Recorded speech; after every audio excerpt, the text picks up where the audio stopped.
Ayer, Rafael, usted nos habló del caso Santrich en Naciones Unidas. Resumamos qué fue lo que pasó ayer. Este caso, pues Julio, para el cual se pidió un informe por parte del canciller Álvaro Leiva, fue desarrollado por la ONU y allí se concluyó que habría ocurrido obstaculización desde la Fiscalía hacia la JEP en el caso de la garantía de no extradición de Jesús Santrich y se pidió que se investigue en el término máximo de 1 año quiénes habrían sido los presuntos responsables de esta obstaculización. O sea, la acusación de esta Comisión de Naciones Unidas dice que la Fiscalía de Néstor Humberto Martínez, hay que aclararlo, Sí, señor. obstaculizó el caso Santrich. Sí, señor. El trabajo de la JEP para resolver ese caso. El trabajo de la JEP. Pero es que el prófugo de la justicia seguía en la JEP. Él seguía en la JEP porque precisamente la garantía de no extradición era el estudio de si el tema de narcotráfico había sido cometido antes o después del acuerdo de paz. Pero ¿acaso cuando usted comete un delito como el del señor Santrich y encima de eso se fuga, sigue cobijado por alguna protección de la JEP? Pues es que la JEP es la que tiene que determinar si usted puede ser expulsado o no puede ser expulsado, si eso tiene una protección por cuenta del acuerdo de paz o no tiene una protección por cuenta del acuerdo de paz. Recuerde usted que los delitos relacionados con el conflicto, entre ellos el narcotráfico que cometieron las FARC, antes del 2016 estaba cobijado bajo el acuerdo de paz.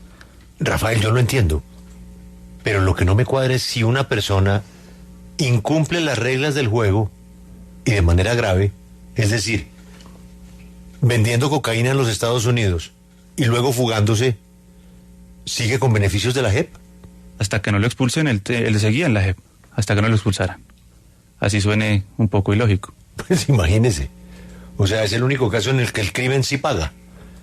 Y ahora entonces pasa al sillón de los acusados no el señor Santrich, sino la Fiscalía de Néstor Humberto. Sí, señor. Bien.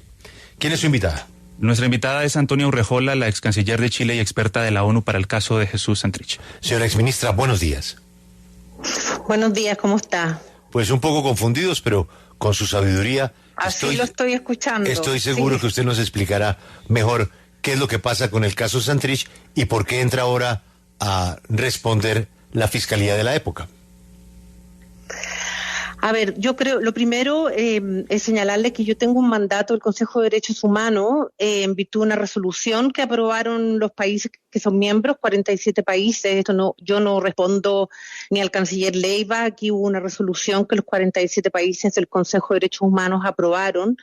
Y entre los temas que aprobaron era que el alto comisionado Volker Turk nombrara una experta en derechos humanos que él me designó a mí para 2 temas. Uno es establecer cuáles son los obstáculos a la implementación del acuerdo de paz. Estamos hablando del Consejo de Derechos Humanos y por lo tanto es desde una perspectiva de derechos humanos. Y en segundo lugar, revisar la denuncia que ha hecho la JEP ante la Fiscalía en marzo del 2023. Eso es el mandato que a mí se me dio, es decir, tiene 2 aristas, los obstáculos a la implementación más generales desde la perspectiva de derechos humanos, como también referirse a esta denuncia de la JEP. ¿Qué es lo que hace la denuncia de la JEP de marzo del año pasado? La JEP denunció ante la Fiscalía que habrían habido irregularidades en relación a toda la tramitación de la solicitud, o sea, de la aplicación de la garantía de no extradición a Jesús Santrich. ¿En qué consiste esta garantía de no extradición? Esta fue una de las garantías que se establecieron en el acuerdo de paz y en virtud de la cual los firmantes del acuerdo de paz podían ser garantizado la no extradición frente a una solicitud específica de algún otro país con las cuales Colombia tiene una cooperación judicial en esta materia y lo que la competencia de la JEP es determinar si el delito por el cual está siendo, y aquí quiero subrayar porque lo escuché lo que usted dijo, el delito por el cual la persona está siendo investigada, no condenada. Jesús Santrich nunca fue condenado. Y creo que es importante señalar ello. Aquí hubo un proceso judicial, en este caso concreto, que se estaba llevando a cabo en Nueva York por narcotráfico, efectivamente, y en virtud de ese proceso judicial, desde Nueva York se solicitó la extradición de Jesús Santrich. ¿Qué es lo que hizo la JEP al enterarse de que Jesús Santrich había sido detenido, que se enteró obviamente por la prensa? Fue pedirle información a la Fiscalía para poder hacer lo que estaba establecido entre su competencia, no determinar si Jesús Santrich era responsable o no responsable del delito por el cual estaba siendo acusado, no condenado. Ni la Fiscalía, ni los tribunales de justicia de Estados Unidos habían dictado sentencia determinando la responsabilidad de Jesús Santrich. Lo que aquí había era un proceso en curso. Para determinar si él era extraditado y ser juzgado en Estados Unidos, la JEP pidió las pruebas a la Fiscalía para ver si los hechos por los cuales estaba siendo acusado se les aplicaba o no la extradición. La extradición, es decir, esta garantía. Claro. Si los hechos eran anteriores al 2016, la firma del acuerdo, se aplicaba la extradición, la garantía de no extradición. Si los hechos posteriores a la firma del acuerdo, se daba la extradición. La JEP no se pronunciaba sobre la responsabilidad de Jesús Santrich, Doctora sino Antonia, solamente requería los hechos fácticos al respecto. Usted toca el punto central de esto y es que él había sido detenido por su presunta participación en una red de narcotráfico en la que había videos y además el señor terminó fugándose del proceso de paz. Sí, ¿Usted no cree que esto de alguna manera desconoce o le agrega adornos a una situación real y estamos hablando de una persona que abandonó el proceso de paz y que tenía pruebas evidentes como videos donde estaba presuntamente negociando las cargas? Usted me está hablando de pruebas evidentes que se hicieron conocidas el 15 de mayo después de que la JEP se pronunció sobre la garantía de no extradición. Esas pruebas no se otorgaron en su momento a la JEP. El señor Santrich, y yo no me pronuncio sobre su responsabilidad, el señor Santrich, en primer lugar, seguía como firmante del acuerdo y seguía, por lo tanto, adscrito a todas las garantías que daba el acuerdo de paz cuando él fue detenido. Eso es el primer punto. En segundo lugar, él estuvo detenido más de un año, y esto creo que es importante que la sociedad colombiana lo entienda. Estuvo detenido más de un año sin que la JEP pudiese determinar si los hechos por los cuales él estaba siendo acusado, no su responsabilidad, si los hechos por los cuales estaba siendo acusado fueron anteriores o posteriores a la firma del acuerdo de paz. Esa solicitud que la pidió la JEP a la Fiscalía en 3 ocasiones durante un año, la Fiscalía señalaba que no tenía las pruebas, luego en una de las respuestas, porque yo las vi, en una de las respuestas le entregó pruebas respecto de otra persona, no de Jesús Santrich, y el video a lo cual usted hace referencia fue porque después de más de un año y luego de que la propia Corte Constitucional determinara, la Corte Constitucional, no la JEP, la Corte Constitucional determinó que la JEP sí tenía competencia para pronunciarse respecto de la aplicación o no de la garantía de no extradición y le pidió a la Fiscalía que le entregue las pruebas para poder determinar si se aplicaba o no la garantía de no extradición. Después de todo eso, seguimos en este impasse sin que esas pruebas fueran otorgadas y finalmente transcurrió más de un año, la JEP dijo, bueno, después de un año y un mes más o menos, que yo no tengo las pruebas, voy a determinar que a falta de pruebas se le aplica la garantía de no extradición. Claro. Una vez que salió esa resolución, creo que es importante entenderlo, el mismo día que salió esa resolución, la Fiscalía envió el video a la cual usted hace referencia a los medios de prensa. Ese video no fue entregado con anterioridad a la JEP, se le entregó también ese mismo día. Entonces, hay por lo menos una irregularidad ahí, después de un año y tanto, sin que se hablara de ese video. Y quiero señalar que la libertad de Santrich la otorgó la Corte Suprema, no la entregó ni la Corte Constitucional, ni la JEP, ni la pidió la Fiscalía. Fue el máximo tribunal colombiano que después de eso otorgó la libertad a Jesús Santrich, que luego fue detenido el mismo día que fue liberado. Aquí estamos hablando obviamente de una carpintería jurídica muy importante, pero quiero que vayamos al origen de este mandato, y es que el canciller, ahora ex canciller de Colombia, Álvaro Leiva, siempre sostuvo que hubo un entrampamiento por parte de la Fiscalía de Néstor Humberto Martínez para afectar el proceso de paz con las FARC. Usted, durante el tiempo que estuvo analizando todos esos hechos, ¿pudo llegar a esa conclusión? ¿Esa fiscalía estaba entrampando al señor Santrich y al proceso de paz con las FARC? A ver, lo primero que yo he dejado claro en todas mis intervenciones es que yo no soy una entidad investigadora. Yo no determino responsabilidades individuales y aquí no hubo una investigación criminal. ¿Qué es lo que hice yo? Entrevistar a distintas autoridades, exautoridades, incluido al fiscal Néstor Humberto Martínez y otras personas, recibir muchísimos antecedentes y en base a eso establecer ciertas conclusiones y sobre todo recomendaciones, que es lo más importante. Pero quiero primero señalar que yo no determino responsabilidades penales.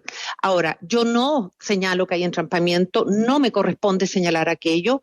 Aquí me parece que la labor de investigación que haga la Fiscalía frente a la denuncia que realizó la JEP ya en marzo del año pasado, es decir, hace un año, es fundamental para poder aclarar cada uno de estos hechos desde el punto de vista judicial. A mí no me corresponde es aclarar eso. Yo lo que sí establezco, que tomando en consideración esta falta de colaboración de la Fiscalía, que yo le he relatado más de un año en que la JEP está pidiendo los antecedentes, por las razones que sea, pero para una observadora externa, y creo que es necesario señalar eso, para una observadora externa, cuando yo reviso estos antecedentes y veo que pasa más de un año en que la JEP solicita la información y la Fiscalía le dice o que no las tiene o le manda otra información, es decir, llama la atención, y sobre todo llama la atención porque durante más de un año hay una persona que uno podrá estimar que tiene responsabilidad penal o no la tiene, podrá creer que es un guerrillero, terrorista, narcotraficante, lo que usted quiera, pero lo cierto es que aquí hubo una persona que no tenía una condena y estuvo privada de libertad por más de un año sin que se resolviera un tema tan simple como si se aplicaba o no la garantía de no extradición. Ese era el único tema que estuvo en discusión durante más de un año. Entonces usted comprenderá, doña Antonia, que sí hubo indicios de obstaculización, y me parece que es la justicia colombiana la que deberá determinar aquello. Yo no lo determino, pero sí establezco los hechos fácticos. El peso de su voz, el peso de la independencia de su comisión y de la bandera que está detrás de su escritorio, que es la de las Naciones Unidas. Sí, déjeme hacerle una pregunta sobre algo que usted acaba de decir, y es que usted contrastó las opiniones.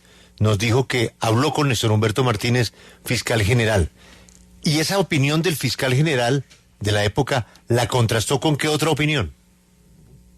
Yo la contrasté con los distintos, con las propias reuniones que tuve con la JEP, con los distintos documentos que me hicieron llegar el propio exfiscal y otros testimonios que yo tomé. Y con eso yo lo contrasté, pero quiero insistir, no es una investigación criminal. Yo contrasté de acuerdo a los testimonios que recibí y determiné determinadas conclusiones. Pero es muy importante. ¿Está diciendo usted que el fiscal obstaculizó? No, yo no dije eso. No, lea el informe. A ver, dígame, Rafael, ¿dónde dice que el fiscal obstaculizó? ¿El informe dice que la fiscalía obstaculizó? Que obstaculizó el trabajo de la JEP en este caso, en el caso de Susan Triches, claro. No, dice que habría obstaculizado en virtud de los elementos, es que no es lo mismo. Y por lo tanto, no, pero acá lo dice y lo voy a buscar, porque sí lo dice. Obstaculizado. Mire, lo voy a leer textualmente. Leámoslo textualmente. Finalmente, si bien la mayoría de las altas cortes respondieron en clave de garantizar los derechos del solicitante, la falta de colaboración de la Fiscalía con la JEP, la demora en responder y los demás hechos expuestos indican que existió una obstaculización del procedimiento de la JEP sobre la garantía de no extradición. Más claro imposible, doña Antonia, pero mire. Bueno, pero mire, aquí pero no, es que yo... Pero usted dijo que que el informe no decía eso y el informe sí lo dice, doña Antonia. Escúcheme, pero yo creo que lo más importante en un informe, usted me habla de un informe en calidad, en este caso yo de experta, con la bandera, usted me habló de la bandera de Estados Unidos. Y aquí lo importante... De las Naciones Unidas. De Naciones Unidas, perdón. Aquí lo más importante de estos informes son las recomendaciones, y yo quiero que usted atienda cuáles son las recomendaciones específicas que yo hago. Pero permítame, antes de escuchar las recomendaciones, como lo dije anteriormente, el informe sí dice que la Fiscalía de Néstor Humberto Martínez obstaculizó.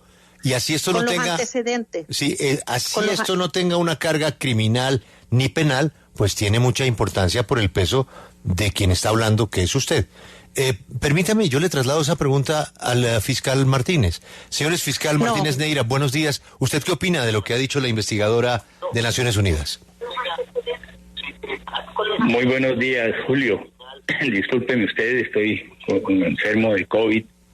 pero con el mayor gusto quiero atender la invitación que ustedes me hacen. Y no, yo no sabía que iba a estar y yo no estoy disponible a un debate sin que me avisen. Yo no estoy disponible a un debate. No, sería muy importante, doctora Urrejola, para que usted confirme lo que yo le entregué. No, yo pregunté, quiero que me escuche, perdón, señor exfiscal, señor Martínez, no es nada personal con usted, pero yo pregunté si aquí iba a haber una entrevista. No, lo sé, doctora Urrejola, porque se me dijo que no había más invitados. Y esta radio, quiero que me escuche usted, esta radio ya me hizo esto mismo cuando yo presenté el informe de la Comisión Interamericana de Derechos Humanos respecto a las protestas. Pero este es un tema muy sensible para Colombia. Yo fui a una entrevista muy y ustedes me pusieron a otra persona. Entonces, no corresponde, yo no voy a entrar en un debate. Con la opinión pública colombiana. No estoy disponible. No estoy disponible. Su informe hay que contrastarlo con la opinión pública, doctora Urrejola. Bueno, usted debió avisarme y yo encantada participo en un debate y usted puede invitar a Néstor Humberto Martínez, puede invitar incluso a la nueva fiscal,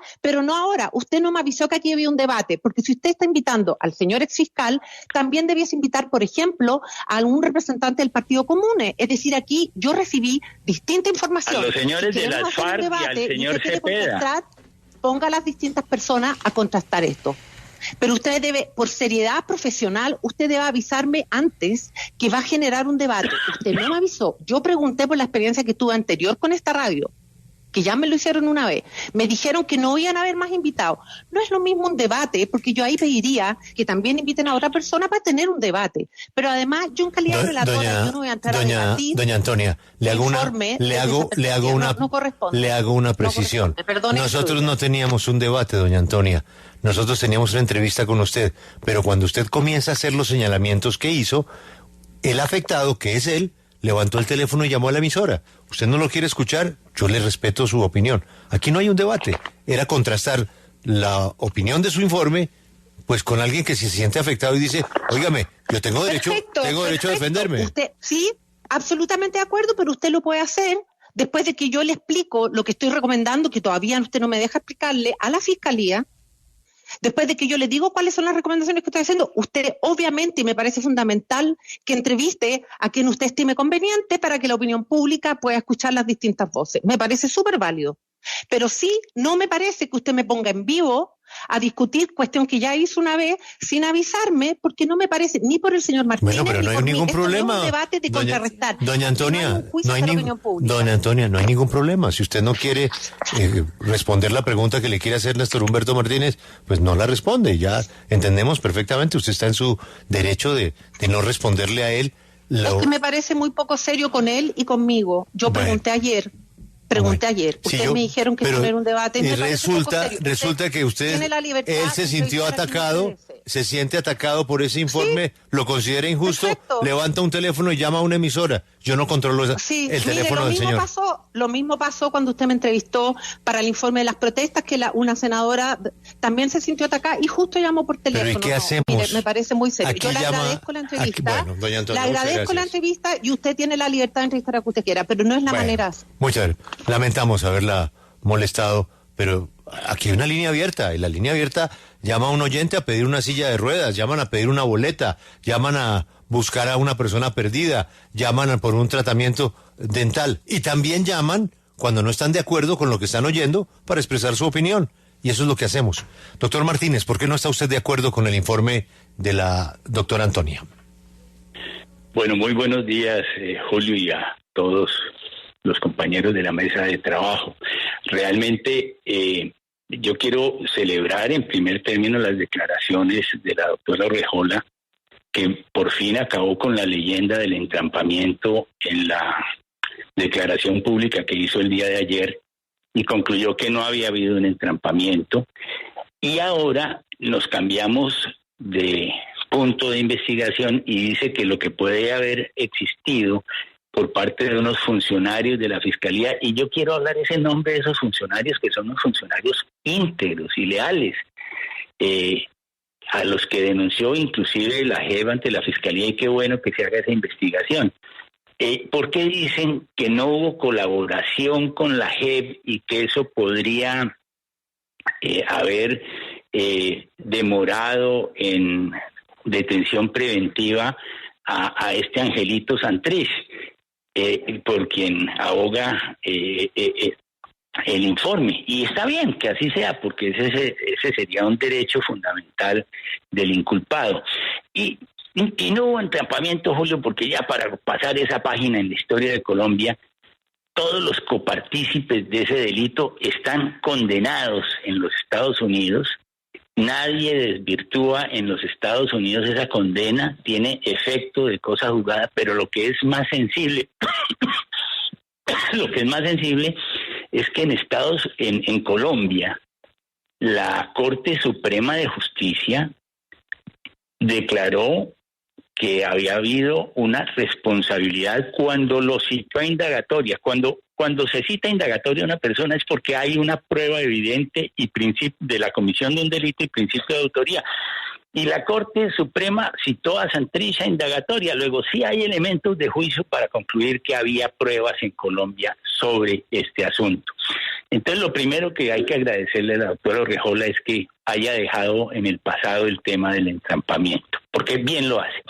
Ahora bien, en lo que tiene que ver con el hecho nuevo de que entonces se pudo haber afectado el proceso porque no se les envían las pruebas, ella en la entrevista que acaba de darle dice, y nunca se envió el video no fue otorgado. Y nunca tenían entonces la JEP las pruebas. La doctora Urrejola recibió de mi parte un oficio que al colgar se lo voy a enviar a la emisora, en donde el Departamento de Estados de Justicia de los Estados Unidos, oiga Julio, el 15 de mayo del 2019 le compartió a la Fiscalía el famoso video de Santrich, donde él recibe el token, que fue el pedazo de billete que debían entregar los señores de las FARC en el aeropuerto de Miami para recibir algo así como $5 millones a cambio de la droga que estaban exportando, el señor Santrich, por supuesto. Y ese video, que es una prueba que nadie ha objetado y que sirvió de prueba para la condena de estas personas en Estados Unidos, lo recibió la Fiscalía el 15 de mayo del 2019. Oiga bien, 4 días después de que se había terminado la actuación de la JEP. ¿Qué quiere decir esto? Que el video que tanto pedía la JEP no lo tenía la Fiscalía, se les dijo de 1000 formas. Es que no lo tiene no lo tiene la Fiscalía, lo tiene el gobierno de los Estados Unidos, y ese gobierno, el gobierno de los Estados Unidos, lo compartió el 15 de mayo. Eso lo confirma ahora la doctora Urrejola cuando dice ella que el 15 de mayo la Fiscalía hizo público el video. 15 de mayo, fecha para la cual, déjeme recordarle, yo ya no era fiscal general de la Nación. Todo esto para indicarle entonces que en la investigación que en buena hora va a desarrollar una nueva fiscal general, habrá elementos para que las personas a quienes han denunciado que son funcionarios de la Fiscalía puedan aportar todos estos elementos de probatorios, pero en particular la prueba reina, que la acepta la doctora Urrejola, que es el oficio del 15 de mayo del Departamento de Justicia, donde por primera vez entrega formalmente ese video que hasta entonces no tenía la Fiscalía, y como no lo tenía, pues no lo podía enviar. Es que eso es elemental, de tal manera que no pueden hacerle a los funcionarios de la Fiscalía que tuvieron conocimiento de este asunto una sindicación de esa naturaleza, porque no la hubo. Así es que bienvenida el informe, no hubo entrampamiento, en eso estamos de acuerdo todos, y tampoco hubo demoras, porque es que, como lo dice ya y lo reconoce la doctora Urrejola, el video solamente llegó a manos de la Fiscalía el 15 de mayo, cuando ya la JEP había terminado su actividad investigativa. Doctor Néstor Humberto, gracias por la llamada y ojalá se recupere muy pronto. Ha sido usted muy amable. Muchas gracias a ustedes, muy amables. Pues era importantísimo contrastar la opinión que pedía como derecho de réplica el doctor Néstor Humberto al informe de las Naciones Unidas, en donde se habla de que la fiscalía de entonces, es decir, la de él, fue un obstáculo para el trabajo de la JEP, en el caso Santrich.